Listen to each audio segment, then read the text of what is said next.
आपणकर जदि तुला राशि हुई थाए तेबे एही भिडियोटी को थरे मात्र शेष पर्यंत देखंतु काहेकि ना दीर्घ 71 वर्ष परे हेबाकु जाउअछि दुईटी महाराज जोग। कारण सूर्यदेव उच्च अवस्थार अछंती एवं शुक्रदेव स्व राशि रे प्रवेश करिछंती एवं संजोगवशतः गजकेसरी जोग एवं मालव्य जोग बनिबाकु जाउअछि जहा आपणकर मनस्कामना को पूर्ण करिब। आपणकर शून्य हस्त को भरिदेव। अटिकी रहितबा कार्यगुड़िक मध्य पूर्ण हेब। दुख सरिब एवं सुख फेरिब आपणकर जीवन रे एवं आपणकर जीवन रे जेउ सबु बाधा गुड़िक रही अछि ताहाकु दूर करिबा आरंभ करिवे एवं धन लक्ष्मी समृद्धि आपणको प्राप्ति हेब। देखंतु आपणक राशि रे शुक्र अष्टम भाव रे स्व राशि रे प्रवेश करिवे जे कि आपणक राशि रो अधिपति अटंती एवं सूर्य आपणकर सप्तम भाव रे केंद्र रे उच्चस्थ भाव रे विराजमान हेबे। एही दुई गोटी भाव आपणकर जीवन रे बहुत अधिक गुरुत्वपूर्ण होई थाए।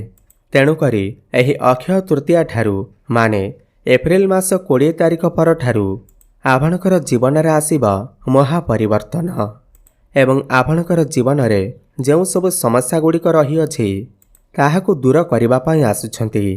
देखंतु पूर्वर शुक्रदेव शत्रु राशि रे विराजमान करी आपणकर रोग आपणकर स्वास्थ्य रे समस्या आपणकर आर्थिक स्थिति रे समस्या मध्य सृष्टि करिथिले। विशेष भाव रे शुक्र जेहेतु भोग विलास एवं ऐश्वर्यर कारक ग्रह आपणकर खर्चर परिमाण मध्य वृद्धि घटिबारे लागिथिला। जेहेतु सूर्य आपणकर षष्ठ रे थिले आपणकर व्यय अधिका हेउथिला जेउ कारणरू आपणकर आर्थिक समस्या वृद्धि हेबा सहित लोन करज मध्य बढ़ी जाइछि। देखंतु एही सब समस्या गुड़ी को आपणकर दूर हेबाकु जाउअछि। तेबे देखंतु एही अक्षय तृतीया ठारू आपणकर जीवन रे कौन कौन परिवर्तन आसीब एवं एही दुईटी राजयोग आपणकर जीवन रे केउ प्रकार परिवर्तन आनिबे। एही भिडियो रे आज आमे विस्तृत भाव रे आलोचना करिबा।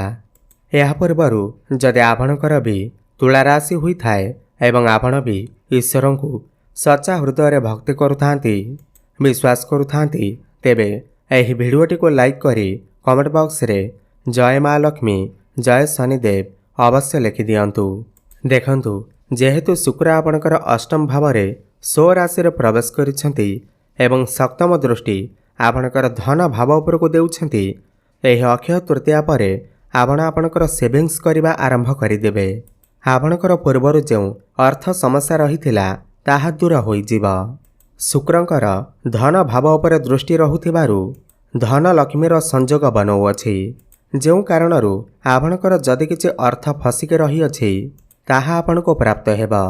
विभिन्न दिगरु आपणक पाखकु अर्थर आगमन हेबा। धन कमाइबा पई नुआ नुआ रास्ता आपणको मिलि जिबा। एही अक्षय तृतीया परे आपणकर बाणी रे मधुरता आसीबा। लोकमाने आपणकर कथावार्ता द्वारा आपणक आड़को आकर्षित हेबे। गृह परिवार रे खुशीर लहरी लागि रहिबा।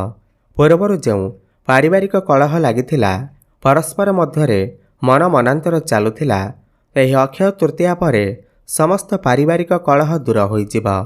घर परिवार रे हसखुशीर लहरी लागि रहिबा। घर को नूतन अतिथि आसी पारंती।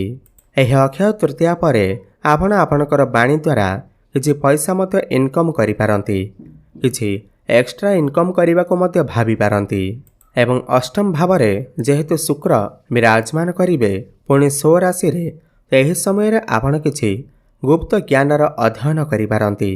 कौनसी गुप्त स्रोतरु आपण को धन प्राप्ति होई पारे। पौत्रिक संपत्ति रो आपण को किछि लाभ मध्य होई पारे। आपणकर जदि किछि पुराना प्रॉपर्टी अछि तो सही पुराना प्रॉपर्टी आपणकर सेल होई पारे एवं आपणकर हाथ को मोटा अंकर अर्थ मध्य आसी पारे।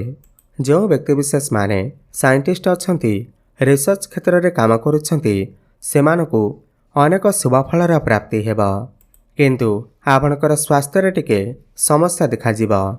एथिप्रति आपण टिके ध्यान देबे। देखंतु देवगुरु बृहस्पति आपणकर भाग्य भाव रे मार्गी अवस्था रे अछंती जहा कि आपणक पई अत्यंत शुभ अटे। बृहस्पति एठारे बसी आपणकर पंचम भाव को दृष्टि देउछंती। आपण संतान प्राप्ति रे जदि विलंब देखुथिले, जो दंपति माने दीर्घ दिन धरी संतान प्राप्ति पाई अपेक्षा करी रहिथिले, तो संतान सुख अवश्य प्राप्ति हेबा। नूतन गर्भ धारण करिबा पाई एही अक्षय तृतीया परर समय आपणक पाई अत्यंत शुभ अटे। विशेष भावरे जो व्यक्तिविशेष माने प्रेम संपर्क अछंती एवं पूर्वर जदि आपणकर प्रेम संपर्क रे किछिटा समस्या लागि जाइतिला, मन मनांतर कଳି झगड़ा हेउथिला, विवाह करिबा पाई योजना करुछंती किंतु आपणकर विवाह होई पारु नाही, विवाह रे विलंब देखुथिले, सेमानकर विवाह हेबार मध्य अति प्रबलर जोग बनुअछि। एही अक्षय तृतीया परे आपणकर घर को विवाह प्रस्ताव मान आसीपारे एवं विवाह मध्य फाइनाल होई पारे। एही अक्षय तृतीया परे छात्र छात्री माने मध्य सेमानकर पाठपढ़ा क्षेत्र रे बहुत अधिक उन्नति करिवे। उच्च शिक्षा करि पारंती, उच्च शिक्षा करिबा पाई बाहर को जाई पारंती, मनपसंदर कॉलेज रे एडमिशन होई पारे। एही अक्षय तृतीया परे जदि आपणकर किछि एग्जाम अछि, खास करी कॉम्पिटिटिव एग्जाम अछि, तेबे सेथिरे आपण निश्चिंत भावरे सफलता प्राप्ति करिवे। काहेकि ना आपणकर सप्तम भावरे सूर्य उच्च अवस्थार अछंती, तो समस्त सरकारी क्षेत्र रे आपणको सफलता प्राप्ति हेबा। पूर्वरु जो आपणकर मन पाठपढ़ारे लागु नथिला, तो वर्तमान आपणकर मन पाठपढ़ारे लागिब। जेहेतु गुरु आपणकर भाग्य भावरे अछंती, तो एही अक्षय तृतीया परे भाग्य आपणकर साथ देब। भाग्य बलरे आपण जो भी कामरे हाथ देबे, सेथिरे आपणको सफलता प्राप्ति हेब। पूर्वरु अटकी रहितिबा समस्त कार्य पुणी थरे चालू हेबाको लागिब। आपण कौनसी धार्मिक स्थान को बा दूर स्थान को यात्रा करि पारंती। गृहरे किछि शुभ मांगलिक कार्यर आयोजन मध्य होई पारे। एही अक्षय तृतीया परे आपण किछि भूमि, प्रॉपर्टी, जमी, नूतन जानवाहन, नूतन गृह निर्माण करि पारंती। देखंतु सबुठार बड़ कथा एहा अटे कि सूर्य जे कि आपणकर एकादश भावर अधिपति, लाभ भावर अधिपति, सूर्य आपणकर सप्तमरे माने केन्द्र रे उच्चस्थ अवस्थार अछंती, जाहाकि आपणक पाई अत्यंत शुभ अटे। चारि दिगरु आपणकु लाभ ही लाभ प्राप्ति हेब, आकस्मिक धन प्राप्ति हेब, बकेया अर्थर प्राप्ति हेब। जो व्यक्ति विशेष माने share market, stock market, trading रे काम करुछंती, सेमानकु आकस्मिक लाभ मध्य प्राप्ति हेब। कोनोसी सरकारी क्षेत्र रे जति आपण कोनोसी कार्य करुछंती, तो समस्त सरकारी क्षेत्र रे शुभ फल प्राप्ति हेब। राजनीति क्षेत्र रे मध्य शुभ फलर प्राप्ति हेब।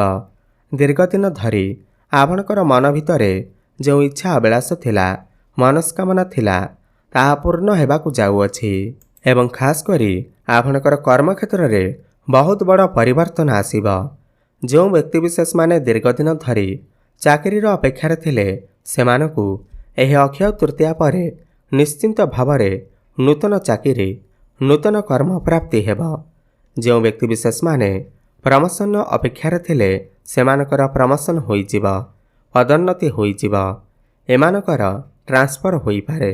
कोनोसी एमएनसी कंपनी रु जॉब ऑफर मते आसी पारे।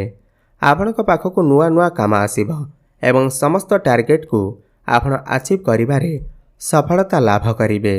एवं जो व्यक्ति विशेष माने विदेश रे रही कोनोसी भी काम कार्य करुछंती, ताहा चाकरी हेउ, व्यवसाय हेउ, सेमानको अनेक शुभ फलर प्राप्ति हेब।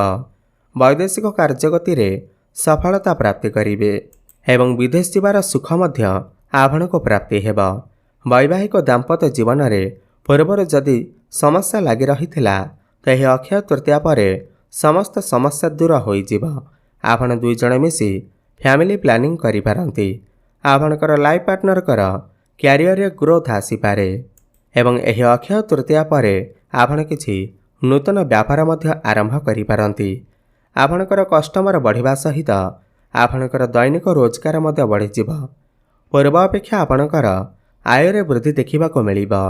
एवं जो व्यक्ति विशेष माने ऋण करजर मायाजाल रे फसी रहिछंती, कोनोसी शत्रु आपणकर किछि क्षति करिबा को चाहुअछि, तो एही अक्षय तृतीया परे ସମସ୍ତ ଋଣ କରଜରୁ ଆପଣଙ୍କୁ ମୁକ୍ତି ମିଳିବ। ସମସ୍ତ ଶତ୍ରୁମାନଙ୍କଠାରୁ ମଧ୍ୟ ଆପଣଙ୍କୁ ମୁକ୍ତି ମିଳିବ। ତେବେ ଅଧିକ ଶୁଭଫଳ ପ୍ରାପ୍ତି କରିବା ପାଇଁ ଆପଣ ପ୍ରତ୍ୟେକ ଦିନ ଶୁକ୍ରଙ୍କର ବୀଜମନ୍ତ୍ରର ଜପ ଅବଶ୍ୟ କରନ୍ତୁ। ଓମ୍ ଦ୍ରାଂ ଦ୍ରିଂ ଦ୍ରଂ ସହ ଶୁକ୍ରାୟ ନମଃ 108 ଥର ପ୍ରତ୍ୟେକ ଦିନ ଜପ କରନ୍ତୁ। ଶୁଭଫଳ ପ୍ରାପ୍ତି ହେବ। ପ୍ରତ୍ୟେକ ଦିନ ମା ଲକ୍ଷ୍ମୀଙ୍କର ଆରାଧନା କରନ୍ତୁ। ଗୋମାତାଙ୍କୁ କିଛି ଖାଇବାକୁ ଦିଅନ୍ତୁ ଏବଂ ହନୁମାନ ଚାଳିଶାର ପାଠ କରନ୍ତୁ। ଶୁଭଫଳ ପ୍ରାପ୍ତି ହେବା ସହିତ ଆପଣଙ୍କର ଭାଗ୍ୟରେ ଉନ୍ନତି ଆସିବ। ଧନ୍ୟବାଦ।